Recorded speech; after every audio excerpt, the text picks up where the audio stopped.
नमस्कार। आइए एक नज़र डालते हैं देश व दुनिया के मुख्य समाचारों पर CWB हिंदी न्यूज़ के साथ।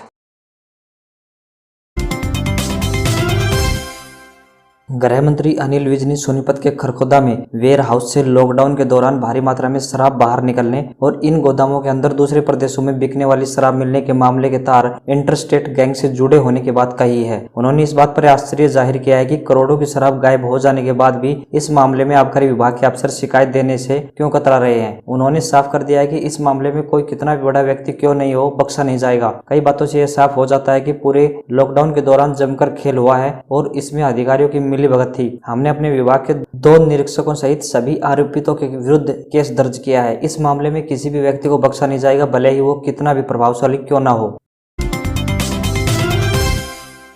हरियाणा में शुक्रवार को कोरोना वायरस का कहर थमने का नाम नहीं ले रहा। दिन प्रतिदिन बड़ी संख्या में नए मामले सामने आ रहे हैं। शुक्रवार को भी प्रदेश में 25 नए मामले आए। आज शुक्रवार को गुरुग्राम में सबसे ज्यादा 9 पॉजिटिव मिले। इसके बाद फरीदाबाद, जींद, रेवाड़ी में 3, सोनीपत और फतेहाबाद में 2-2, झज्जर, पानीपत में 1-1 कोरोना पॉजिटिव मिले हैं। आज ठीक होने वाले मरीजों की संख्या 14 रही। वहीं हरियाणा में कोरोना वायरस से अब तक 9 मौतें हो चुकी हैं। हरियाणा के जिला पानीपत में एक 20 वर्षीय युवती की देर रात कोरोना वायरस के संक्रमण के बाद दम तोड़ दिया, जिनमें फरीदाबाद, अंबाला 2-2, पानीपत से 3 और रोहतक व करनाल से 1-1 मौत हुई है। वहीं भारत की बात करें तो भारत में अब तक कोरोना वायरस के 59,205 केस हो चुके हैं और 1980 की अब तक मौत हो चुकी है। साथ ही 17,698 ठीक होकर अपने घर जा चुके हैं। हरियाणा में फंसे मजदूरों को उनके गृह राज्य पहुंचाने का जिम्मा मनोहर सरकार ने उठा लिया है। हरियाणा के मुख्यमंत्री मनोहर लाल का वादा है कि राज्य में जितने भी प्रवासी मजदूर अपने घर जाना चाहते हैं, उन्हें अगले 7 दिनों के भीतर ट्रेनों व बसों के माध्यम से उनके गृह राज्य भेजने का काम हरियाणा सरकार करेगी। इसके लिए मजदूरों से कोई किराया, किसी प्रकार का शुल्क नहीं लिया जाएगा। हरियाणा के मुख्यमंत्री मनोहर लाल के वायदे के अनुरूप राज्य सरकार द्वारा घर जाने के इच्छुक प्रवासी श्रमिकों को अगले 7 दिनों में 100 ट्रेनों व 5000 बसों के माध्यम से उनके गृह राज्यों में निःशुल्क पहुंचाया जाएगा। प्रवासी श्रमिकों को उनके गृह राज्यों में भेजने के लिए चलाई जाने वाली ट्रेनों व बसों का सारा खर्च हरियाणा सरकार द्वारा वहन किया जाएगा। इस संबंध में जानकारी देते हुए एक सरकारी प्रवक्ता ने बताया कि बिहार, झारखंड, मध्य प्रदेश व पूर्वी उत्तर प्रदेश के लिए 100 विशेष श्रमिक ट्रेनें चलाई जाएंगी। उन्होंने बताया कि पश्चिमी उत्तर प्रदेश, राजस्थान, हिमाचल प्रदेश, पंजाब और उत्तराखंड में 5000 बसों के माध्यम से प्रवासी श्रमिकों को उनके गृह राज्यों में भेजा जाएगा। अब तक 23,452 ऐसे प्रवासी श्रमिकों को विभिन्न ट्रेनों व बसों के माध्यम से उनके गृह राज्यों में पहुंचाया जा चुका है। हरियाणा सरकार ने तुरंत प्रभाव से 3 IAS व 1 HCS अधिकारी का तबादला कर दिया है, जिनमें IAS संजीव शर्मा को managing director schedule caste financial एवं डेवलपमेंट कॉर्पोरेशन में लगाया गया है। वहीं IAS सत्यवीर सिंह फूलिया को director sports and youth affairs Haryana एवं स्पेशल सिक्योरिटी ऑफ हरियाणा सरकार लगाया गया है, जबकि IAS अमना तस्नीम को director consolidation of land record Haryana special officer लगाया गया है। इसी प्रकार HCS राजेंद्र कुमार को जींद शुगर मिल के मैनेजिंग डायरेक्टर से हिसार का सब डिविजनल ऑफिसर लगाया गया है।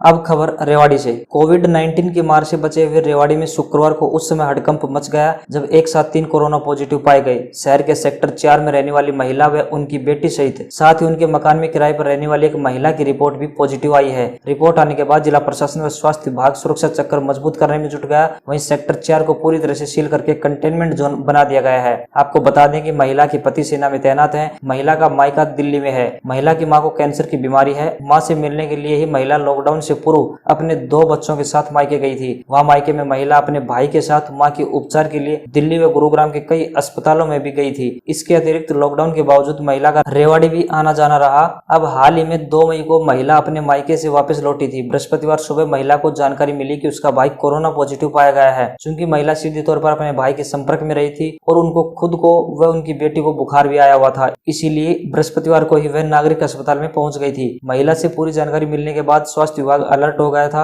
विभाग ने महिला व उनके 2 बच्चों के अतिरिक्त सेक्टर 4 के जिस मकान में महिला किराए पर रह रही थी, वहां आस पड़ोस में रहने वाले 7 अन्य लोगों के भी सैंपल लेकर जांच के लिए भेजे थे। इन सैंपलों की जांच रिपोर्ट शुक्रवार शाम को आई तो एक साथ 3 कोरोना पॉजिटिव पाए गए। महिला व उनकी बेटी के अतिरिक्त पड़ोस की महिला कोरोना संक्रमित है। यह बेहद हैरान करने वाली बात रही कि महिला व उनकी बेटी के अतिरिक्त पड़ोस की महिला को तो कोरोना पॉजिटिव निकली, लेकिन उनका सगा बेटा संक्रमित नहीं पाया गया है। हालांकि अभी बेटा भी आइसोलेशन वार्ड में ही भर्ती है। लॉकडाउन के कारण दुनिया के कई देशों में लोग घर से काम कर रहे हैं। भारत में भी यही हालत है कि जितने ऑफिस के काम घर से हो रहे हैं वे सभी किए जा रहे हैं। घर से काम करने के लिए सबसे जरूरी दो चीजें होती हैं, जो कि लैपटॉप और इंटरनेट है। रिलायंस जियो ने वर्क फ्रॉम होम के लिए एक प्रीपेड प्लान पेश किया है, जिसकी कीमत 2399 रुपए रखी गई है। इसकी वैधता 365 दिनों की है और इसमें रोजाना 2 GB डेटा मिलेगा। इसके अतिरिक्त इस प्लान में सभी नेटवर्क पर अनलिमिटेड कॉलिंग और मैसेजिंग की सुविधा भी मिलती रहेगी। साथ ही जियो एप्स के सब्सक्रिप्शन भी मिलेंगे। 2399 के अलावा जियो के पास 2121 यानी 21 रुपए का भी एक प्लान है, जिसकी वैधता 336 दिनों की है और इसमें आपको हर रोज 1.5 GB डेटा के साथ सभी नेटवर्क पर अनलिमिटेड कॉलिंग और मैसेजिंग की सुविधा मिलती रहेगी। बता दें कि ये दोनों प्लान जियो के हैं, न कि जियो फाइबर के। इसके अलावा जियो के पास कई अन्य डेटा प्लान्स भी हैं, जिनमें सिर्फ डाटा मिलता है और वैधता मौजूदा प्लान की ही रहती है। जियो के 151 रुपए वाले डाटा प्लान में 30 GB डेटा मिलता है, वहीं 201 रुपए वाले प्लान में 40 GB डेटा और 251 रुपए वाले प्लान में 50 GB डेटा मिलता है।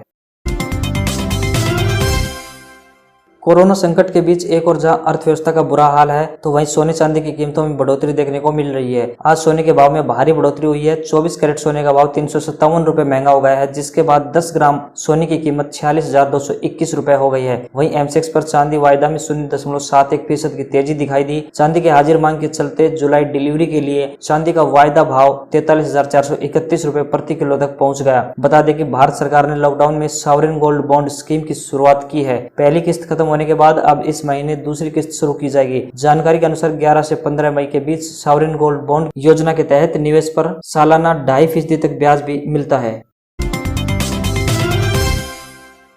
अगली खबर सीबीएसई बोर्ड से। मानव संसाधन मंत्रालय एचआरडी ने आज सीबीएसई बोर्ड यानी केंद्रीय माध्यमिक शिक्षा बोर्ड की 12वीं और 10वीं बोर्ड की बची हुई परीक्षाओं के लिए तारीख की घोषणा कर दी है। लॉकडाउन के कारण स्थगित परीक्षाओं के लिए नई तिथियों की घोषणा की गई है। अब ये परीक्षाएं 1 से 15 जुलाई के बीच होंगी। दरअसल कोरोना वायरस के चलते शिक्षा व्यवस्था भी लॉकडाउन की भेंट चढ़ रही है। ऐसे में अफवाहों का दौर भी शुरू हो गया था। कई जगह कहा जा रहा था कि परीक्षाएं कैंसिल कर दी जाएंगी, तो कहीं इन्हें टालने को लेकर अफवाहें चल रही थी। अभिभावक भी इन सबसे परेशान थे। वे भी कई बार अलग अलग माध्यमों से सवाल उठा चुके थे। ऐसे में अब स्थिति साफ हो गई है। हालांकि इससे पहले 30 अप्रैल को भी बोर्ड ने स्थिति साफ करते हुए कहा था कि 10वीं और 12वीं की परीक्षाएं कैंसिल नहीं की जाएंगी। अब बोर्ड 10वीं और 12वीं की 29 महत्वपूर्ण विषयों की परीक्षा आयोजित करने को तैयार है। बोर्ड 12वीं की बची हुई परीक्षाओं और उत्तर पूर्व दिल्ली में 10वीं की शेष परीक्षाओं के लिए डेट शीट अपनी ऑफिशियल वेबसाइट cbsc.nic.in पर जारी करेगा। गौरतलब है कि सीबीएसई के 10वीं व 12वीं की बोर्ड की बची हुई 83 पेपरों में से 29 पेपरों की परीक्षा के बाद कही गई थी। बाकी वैकल्पिक विषयों के मार्क्स उनके इंटरनल असेसमेंट के आधार पर दे दिए जाएंगे। बता दें कि सीबीएसई का कहना था कि अगर उन्हें 10 दिन का भी समय दिया जाएगा तो बची हुई परीक्षाएं पूर्ण करा के मूल्यांकन का काम शुरू कर सकते हैं। अब ये तिथियां घोषित होने के बाद ऐसा माना जा रहा है कि सीबीएसई अगस्त में रिजल्ट भी घोषित कर देगा।